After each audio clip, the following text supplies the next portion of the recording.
You say you've had 4 attacks? In the last hour, yeah. I had a couple at the race meeting, but the spray sorted them out. But it didn't work with the most recent ones? Well, it wasn't when they were ringing you. But you've no pain now? No, I just don't feel well. What's the verdict? A bit high. I think we should probably get you into hospital, let them check you over. I don't really want you having another attack at home. I feel a lot safer. Can I use your phone? Yeah, sure, it's just out here. Hey, will he need an ambulance? There's no immediate danger. I think it'd be quicker if you took him in the car.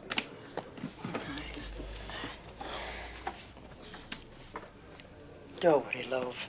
I'll just go get a car. I'll get you there as soon as I can. And don't you worry, they'll sort you out.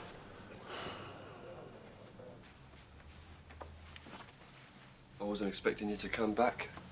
Yeah, well, I shouldn't have walked out like that. No, look, it's my fault. I'm sorry I blew it, Toya. I know how much you wanted to go. Suppose I'll get over it. I probably would have spent most of our time in traffic jams. Well, we'll never know now, will we? No. Look, can I take you out or something? Where? Don't know. Go for a walk? Okay. Great.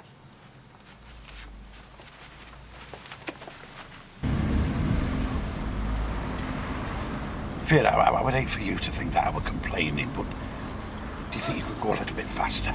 Eh? I said, do you think you could put your flaming toe down?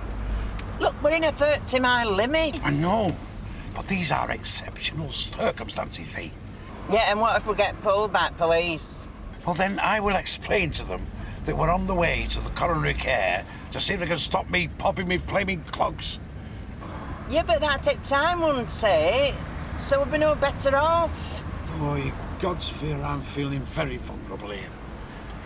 It'd be very nice if you could get me to hospital as quick as you can. Well, just sit back and relax. I'll get you there, don't worry. Do you think you could do it while I'm still alive? What are you doing, V? It's lights. Lights? Yeah, lights are changing. Right, well, put your foot down. You'll meet through them easy. Put your foot down, V.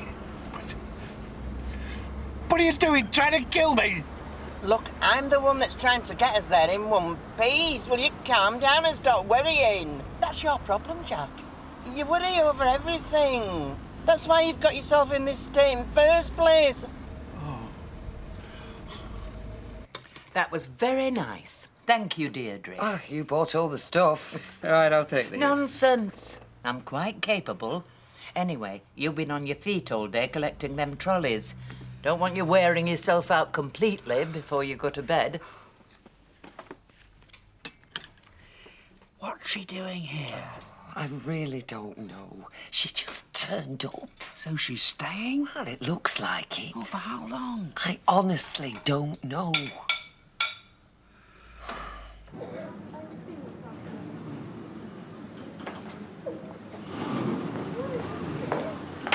Here, sit there. Right. You all right? Yeah. I brought my husband in. Doctor should have phoned you. Mr. Duckworth, Aye, that's me, love, aye. we've a bed ready for you in cardiac care. Mr. Duckworth? Aye. I'm Staff Nurse Chambers. It's funny, isn't it? You know, what you take for granted. Like what? Well, like your art. I mean, until it starts playing up, you don't really think about it, do you? Well, I'd say more people think about it nowadays than ever before, Janice. You mean all them health freaks and surgeons who go spouting on about what you should do and what you shouldn't?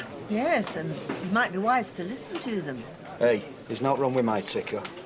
You know, the ancients used to believe the heart was the seat of all emotion. The ancients? The Greeks and Romans. A lot of nonsense. You see an heart on a butcher slab and you see it for what it is. A damn great muscle that pumps your blood round. Oh, thank you, Fred. It's true. And I'll tell you something else and all. It's a greatly undervalued piece of meat, is the heart. I remember when my mother was alive. She liked now better than to have a nice stuffed heart done slowly in the oven. Fred? What? Oh, I don't know how you can stand it. Working every day surrounded by dead animals. I consider it a privilege. It's an art, it's butchery, and it's more than an art, it's a science. I bet you I can find my way around the anatomy of a man or a beast as well as any surgeon you care to name. Then you should have told Jack then. Saved him a journey. All I'm saying is, apart from public perception, there's very little difference between a surgeon and a butcher. Except a surgeon operates on the living and a butcher operates on the dead. And that is why they call bad surgeons butchers. That was Vera. Is everything all right? Well, they won't know for a while, but he's safely in cardiac care, and she says he's comfortable. That's good news. That's to thin the blood, is it? And dilate the arteries. Makes them wider, so the blood flows more easily. What have we come to, eh? Don't worry, we'll soon have you feeling better, Mr. Duckworth. Jack. Sarah. How's it going? No, I'm all right, V, love, I'm all right. Get him all linked up, and the doctor will be along to see him presently. I wondered when you were going to get round to that. Yeah, well, there's only a skeleton staff here on a weekend, Mrs. Duckworth, and there's a lot of people to see to. But what if it takes a turn for worse? He'll be fine, don't worry. We're not going to let anything happen to him. Best thing for him now is rest. Yeah, I'm a bit bushed. You can stay if you like, Mrs. Duckworth, but it might be better if you went home and left Mr. Duckworth to try and get some sleep. Jack? You get going home, love, I'll be all right. Right, well, I'll see you first thing in the morning, all right? Yeah. Now, you'll look after yourself. He'll be fine here, Mrs. Duckworth, don't worry. Somebody will be monitoring him all the time. Any changes and I'll let you know. All right.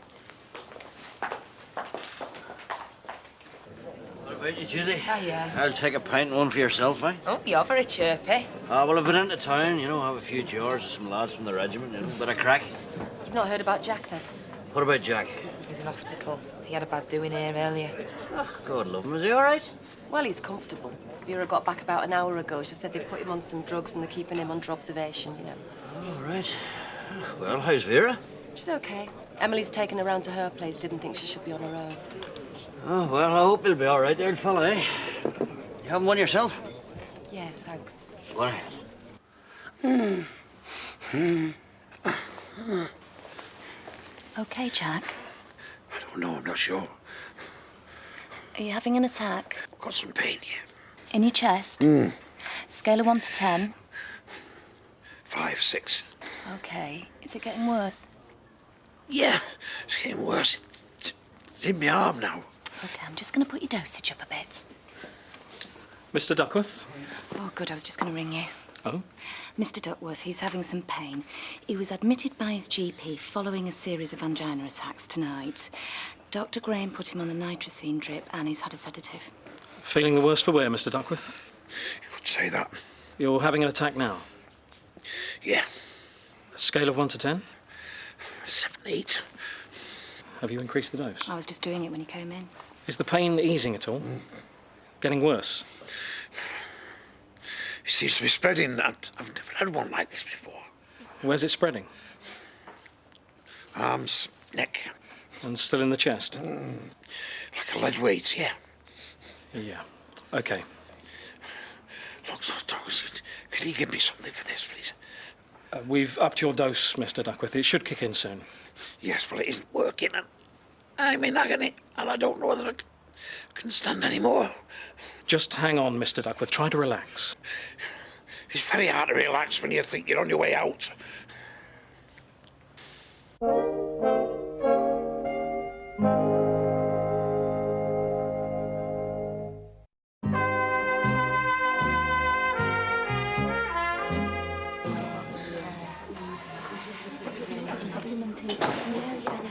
Emily! How nice to have you back again. Oh, it's nice to be back. I just hope I'll be able to cope with all your innovations. Nothing you can't handle. We'll soon have you up to speed again. Yes, well, I hope you'll excuse me if I'm not entirely with it for a while. I was into the early hours talking to Vera. Oh, yeah. How is Jack? Well, he's all right as far as we know. Vera's gone to see him again this morning. Well, let's hope it's not too serious. It's good to have you back. It'll be just like the good old days. Welcome to the office. Oh, thank you. So, Emily Bishop's taken over from Deirdre then? Yeah, so what? Oh, thought you might have had your eye on that job, given your new circumstances. Listen, I'm not in this for promotion. It's a social life I'm interested in. I thought it was a gunner, honest. I've never experienced out like that. That was the worst pain I've ever had. Oh, you should have phoned me. There wasn't time, Mrs. Duckworth. Well, he can't stand much more of this. We're going to operate, Mrs. Duckworth. I showed my boss your husband's ECG traces from last night, and he's booked you into theatre for tomorrow. Hey? For your bypass, Mr. Duckworth. We really don't think it's safe to let you continue like this.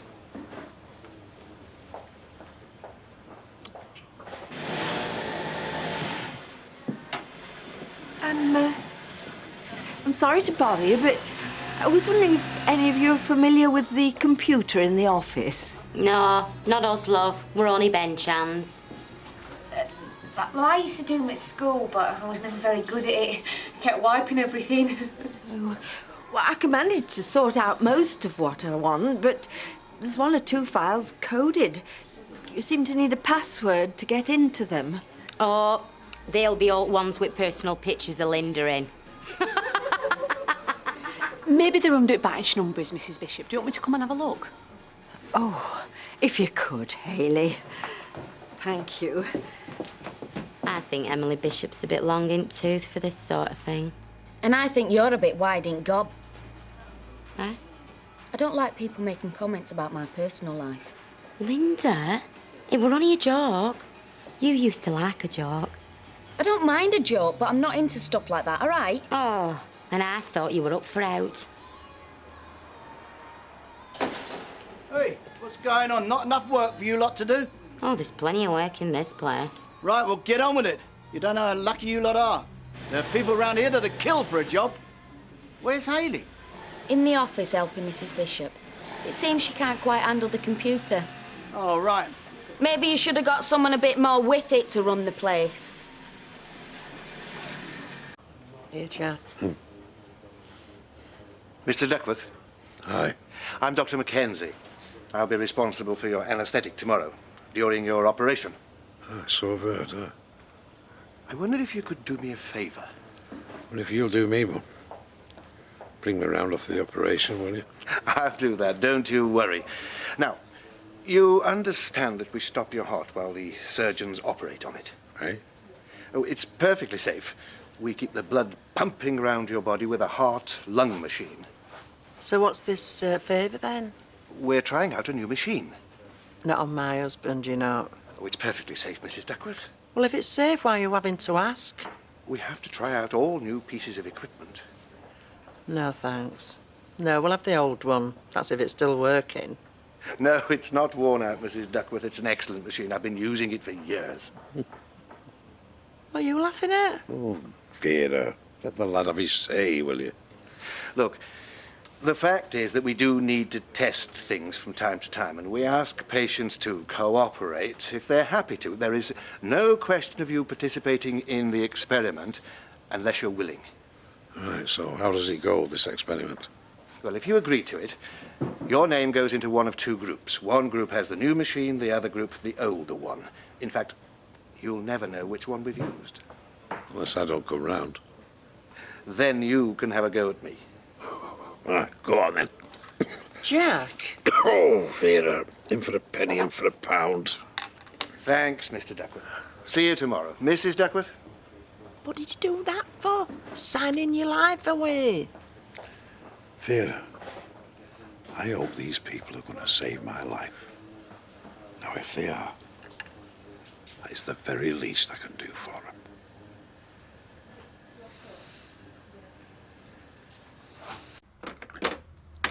So, how long are you intending keeping up this little one-woman strike of yours? I've told you, I'm not on strike. I've resigned. I really don't know why. I've told you why. It's a good job Ken's not got such daft principles, then. Ken's got very strong principles, actually. Yes, but he wouldn't leave you without resources, would he? Even if it does mean dressing up like a clown and collecting trolleys. Mother, what are you trying to say?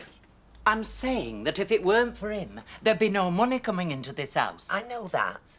Well, do something about it. Get back to that factory while you still can. I've told you I'm not going back. No, you're sitting there reading paper. Actually, I'm looking for jobs. Well, let's hope you find one then. Help that lad save some of his pride. Stop him from being the laughing stock of this street.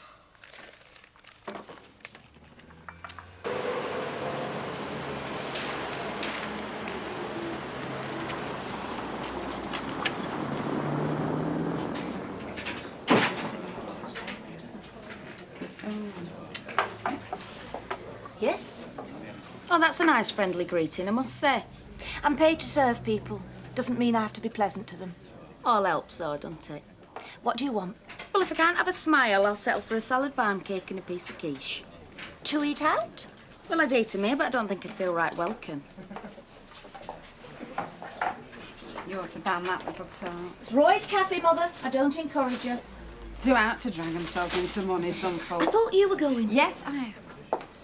I'm going to see if I've got a card from Alma. She's in Spain, you know, on holiday. I bet she's having a smashing time. Well, she needs something to smile about, doesn't she? As far as I'm concerned, she's got every reason to smile. She's got rid of that little rat, Baldwin. She's in the sun, spending his money. Won't have time to spend it all, though, will she? Well, I'm sure you'll have no problem in getting rid of what's left, huh? I'll certainly try. 180. Keep the change, won't you? I'll see you.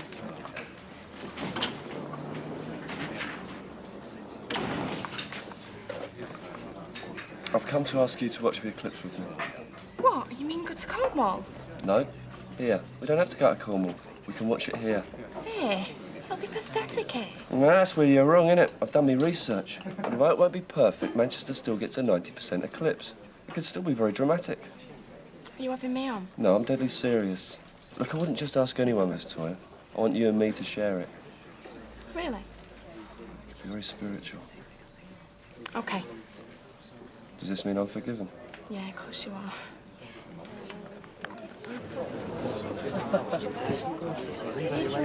Did you lunch? Oh, how good to see you again. Well, somebody had to sort that pair out.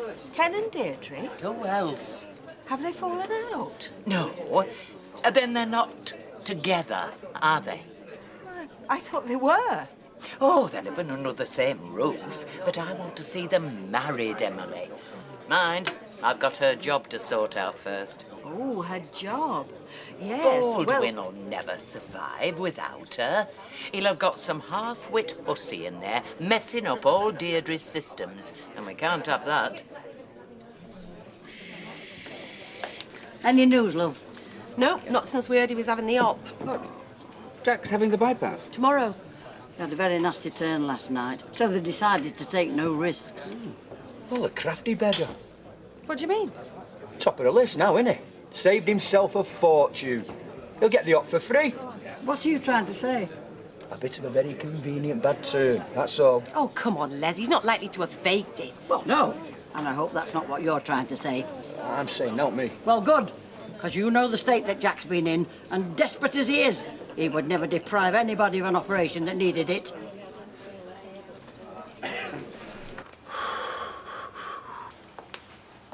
Cup of tea. Oh, thanks, Sarah. Look, hey, am I allowed? I'm going down tomorrow. Oh, be all right. Might help you get some sleep. I wouldn't bet on it, love. Worried? Wouldn't you be? I suppose I would. Tell me, how long does it take? 5 hours, maybe 6. Long time. It'll be fine. Stop your heart. Yeah. What happens if it won't start again? They will. It's one of the most successful operations done here. 97%. Doctor said 95. Still not bad odds, eh? Oh, I suppose not. Got to be painful, though, isn't it? The worst will be the first 24 hours, but you'll be sedated for most of that. I hope you're right. Listen, Jack. The doctors here are some of the best there are anywhere. Mr. Hutchinson and his boss are very, very clever guys. You'll be fine. You married? But I've got a daughter. What's her name? Nancy. Oh, Nancy. Nancy with the laughing face. Hey? Now, look, it's just a song that Frank Sinatra used to sing when I was a lad. How old is she? 6. Yes. She good for you? Yeah, she's a good kid. Bit mischievous sometimes, but she's got a sense of fun. Oh, you need that, you know, a sense of fun. I've got a son, Terence. Grandchildren? Aye. 2 lads, Tommy and Brad.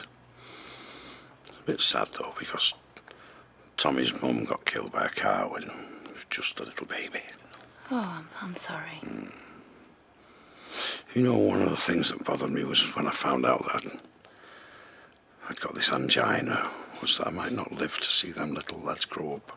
Well, now you're having the operation, you will. You sure of that? I promise. I'll keep you to it, you know. My replacement's here. I've got to go. You know, Sarah, I've never amounted to much in my life. I've always done more or less whatever I wanted. But the way I look at it is, if I go whilst I'm under the anaesthetic, then I won't know naught about it, will I? Then if I don't, and I come round, and everything's all right, that'll be a bonus, won't it? You'll come round, Jack. Just get some rest. You're going to need all the strength you can muster for tomorrow. Aye. Hey. Thanks. See you, Jack.